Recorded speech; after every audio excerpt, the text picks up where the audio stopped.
Carnifex, Book 1, Legends of the Nameless Dwarf, by D.P. Pryor, narrated by Paul Woodson. To Catch a Thief. Carnifex Thane's blood-washed face stared back at him. The whites of his eyes burned crimson. His hair was slick with gore. A smouldering hole punctured his forehead, smoke swirling from it in the chill dusk breeze. He tried to breathe, but the air refused him. About as dead as a dwarf could look, but that wasn't what gripped his innards with talons of ice. It was the prickling walk of fate's insects along his spine.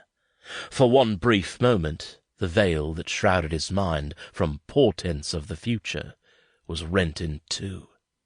He thumped his chest, gasped, and the invisible fingers throttling him relinquished their hold. It was the window reflecting his image back at him, and the hole was in the glass, not his head. But knowing a fact and staring down an illusion were two different things. Someone had most definitely walked over his grave, stomped on it, done a shogging tap dance. Carnifex wrenched his eyes away from the scene of the crime, upward past the top tiers of walkways to the red-streaked skies. The scalp of one of the suns was sinking below the lip of the ravine that housed the city, its sister orb already out of sight. The monstrous head of Rapho, largest of Ether's 3 moons, was already cresting the horizon, a gigantic silvery face come to leer down at the dwarves, to spectate at this rarest of rare incidents.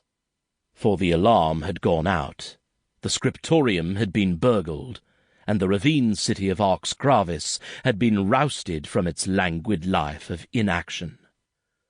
The last light of the twin suns had the appearance of blood in the water, diluted by the stark moonshine.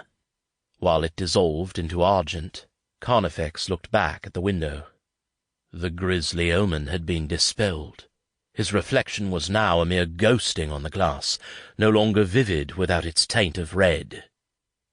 Through the hole, just big enough to poke a finger into, he had a clear view of the floor-to-ceiling shelves that held the annals of Arx Gravis, leather-bound tomes with gold-embossed spines, the entire history of the dwarves, they said. He wouldn't know. He wasn't bookish. One of them was missing. Halfway along the third row up, a 3-inch gap yelled theft.